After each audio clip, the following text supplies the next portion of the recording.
Bonjour à vous, ici Cécile. Me revoilà en ce début d'année 2024. Me revoilà sur YouTube que j'ai laissé de côté il y a des mois, voire plus d'un an probablement. Et j'ai envie de partager avec vous à nouveau sur cette plateforme. Et c'est pour ça que je reviens. Déjà, je vous souhaite une très belle année 2024. Je pourrais aussi vous souhaiter une très belle année 2023 probablement. Mais bref, j'espère que vous avez passé un beau début d'année. J'espère que vous allez bien. J'espère que vous êtes en bonne santé. Et moi, je reviens aujourd'hui avec un premier sujet qui est trois films parlant de femmes que j'ai adorés en 2023 et dont je vais vous parler brièvement aujourd'hui. Alors déjà, en petite introduction, hein, c'est vrai que j'ai laissé de côté YouTube sur les dernières années, déjà par manque de temps hein, ou par nécessité de prioriser, puisque pour les personnes qui me suivent depuis un moment, hein, peut-être que vous savez ou que vous vous rappelez que fin 2020, j'avais eu une mésaventure professionnelle, alors qui m'avait bien atteinte personnellement, émotionnellement. J'avais mis longtemps à m'en remettre. Et ça avait déclenché chez moi le besoin de me protéger un peu plus, hein, d'où aussi le fait que j'avais pas forcément très envie d'être sur les réseaux. Et puis également le fait de reconstruire toute mon activité à partir de zéro, qui a demandé beaucoup de temps et d'énergie, qui le demande toujours aujourd'hui. Mais néanmoins, cette année, j'avais envie de revenir partager certains sujets avec vous. Et donc c'est pour ça que là j'ai pris ce petit moment pour tourner cette vidéo, alors sans micro et avec mon vieux téléphone portable, donc je sais pas ce que ça va donner, et je sais que YouTube a beaucoup évolué entre temps et que maintenant voilà, tout le monde a du matériel, enfin les personnes qui publient des vidéos sur YouTube ont du matériel très pro et tout ça, ce qui n'est pas du tout mon cas. Mais je me suis dit que c'était pas grave et que ça m'empêcherait pas de partager avec vous ces trois films que j'ai adorés en 2023 et qui parlent de femmes. Et je ne parlerai pas du film Barbie dedans. Je pourrais en parler, mais je n'en parlerai pas aujourd'hui. J'ai choisi trois films euh, peut-être un poil moins connus et qui ne sont pas sortis en 2023, donc que je n'ai pas vu au cinéma. Bref, après cette intro déjà très longue, on commence directement. Je voulais vous parler déjà d'un film qui s'appelle Portrait de la jeune fille en feu. Donc c'est un film de Céline Sciamma et qui est sorti en 2019, donc ça fait déjà un moment. Et moi, il se trouve que je l'ai vu en 2023, qui est un film avec notamment Adèle Haenel et Noémie Merlan. J'ai mes petites notes, hein, toujours comme avant. Et ça se passe au XVIIIe siècle et c'est l'histoire d'une femme peintre qui doit aller peindre une jeune femme qui sort du couvent et dans un manoir, enfin une maison, au bord de la mer, enfin au bord des falaises. Et toute l'histoire se déroule dans ce manoir et autour de ce manoir. Et je trouve que c'est un film magnifique. Alors déjà sur le plan des images et de la photographie, hein, j'ai beau faire une vidéo YouTube avec un matériel vraiment extrêmement basique, dans les films que je vois comme des œuvres d'art, j'aime beaucoup ce travail sur la lumière et sur la photographie qu'on retrouve, en l'occurrence dans Portrait de la jeune fille en feu. Et puis voilà, je ne vais pas vous dévoiler l'intrigue et vous en dire trop, mais il y a cette beauté photographique, il y a cette sobriété. Il n'y a pas énormément de dialogue en fait dans ce film, mais chaque mot compte, chaque phrase qui est prononcée compte. Et cette sobriété, je la trouve très belle. Et puis, c'est l'histoire d'une femme qui pose son regard sur une autre femme. Donc ça, finalement, dans le cinéma du XXe siècle, c'est pas si fréquent, enfin en tout cas de la fin du XXe siècle et du début du XXIe siècle. Hein, je sais, on a déjà fait un quart de siècle ou presque, mais bref, comprenez-moi, je suis un peu en retard parfois dans le cinéma. Mais quand même, voilà, c'est vrai que c'est une façon de filmer qui est particulière. Alors, d'autant que la réalisatrice est une femme, mais ce que je voulais dire par une femme qui pose son regard sur une autre femme, c'est que c'est une femme peintre qui pose son regard sur sa modèle, quoi.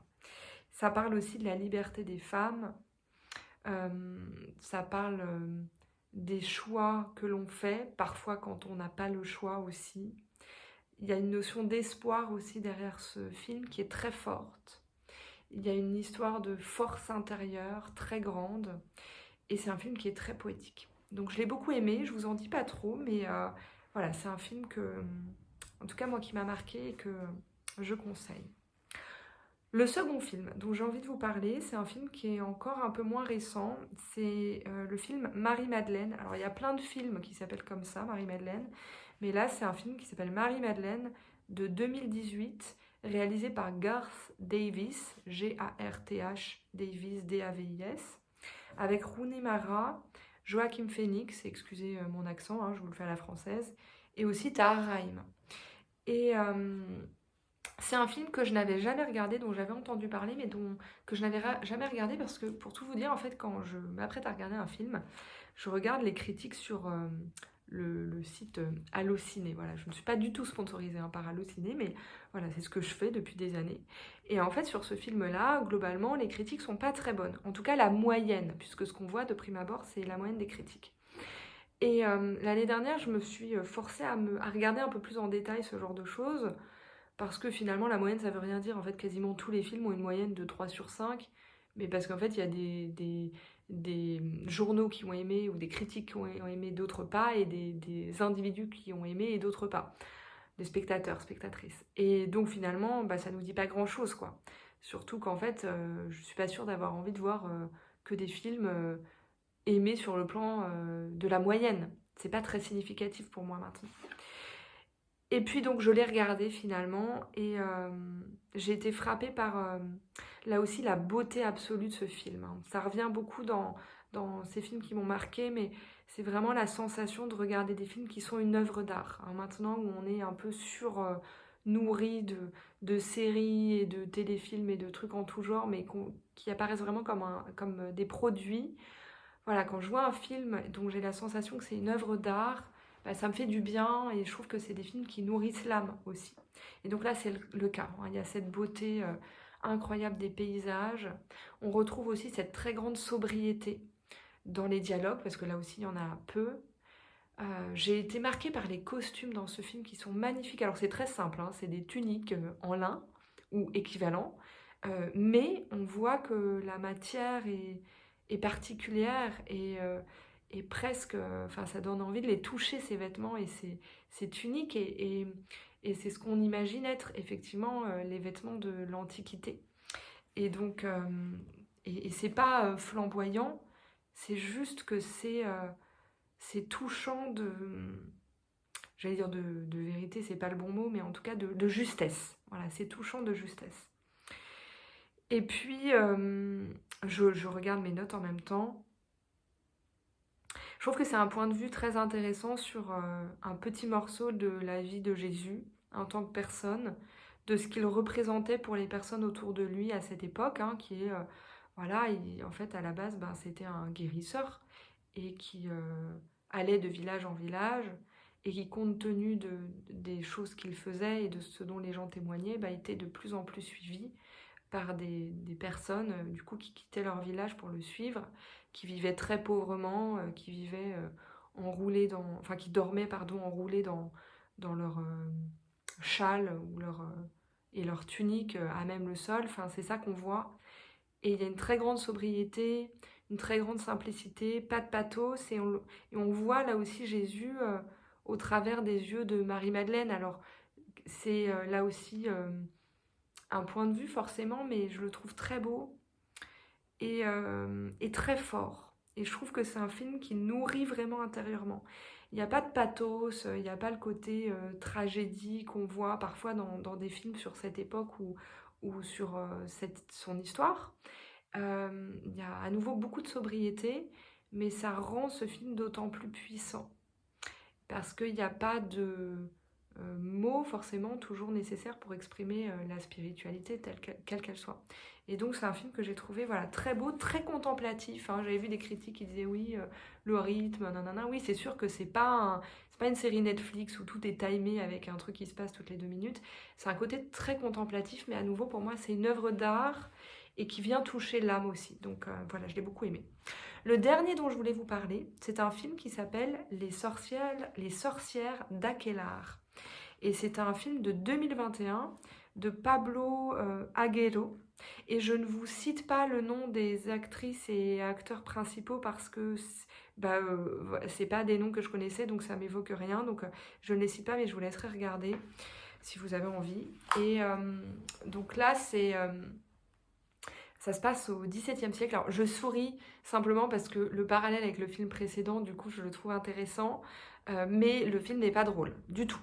C'est un film qui se passe au XVIIe siècle et il s'agit de 6 jeunes femmes jeunes femmes et même adolescentes accusées d'avoir participé à une cérémonie de sabbat, donc une cérémonie de sorcellerie considérée comme du diable, etc. Au XVIIe siècle. Et c'est leur histoire, voilà, une fois qu'elles ont été faites, emprisonnées par des hommes d'église, notamment. Et on voit vraiment là, au travers, on voit comment le regard de l'homme fabrique l'image de la sorcière à partir d'une jeune femme ou d'une adolescente parfaitement lambda, normale, c'est peut-être pas le bon mot normal, mais juste voilà, une jeune femme, une adolescente, et comment le regard, on va dire tordu, très tordu de l'homme d'église transforme la femme en quelque chose de menaçant, une sorcière. Et donc on voit que le problème est dans le regard de l'homme et de l'homme d'église en l'occurrence. Il n'est pas dans les agissements de la femme évidemment. Et donc c'est un film qui est alors très dur pour le coup, et en même temps très puissant, et en même temps avec une forme d'espoir qui réside dans on va dire, la résilience de l'âme aussi, ou le pouvoir intérieur de ces jeunes femmes qui gardent en fait cette puissance et ce pouvoir intérieur quoi qu'il arrive.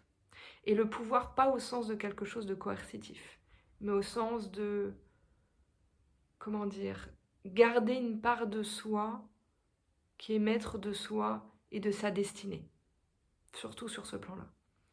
Voilà, donc c'est des mots assez particuliers, j'en ai bien conscience.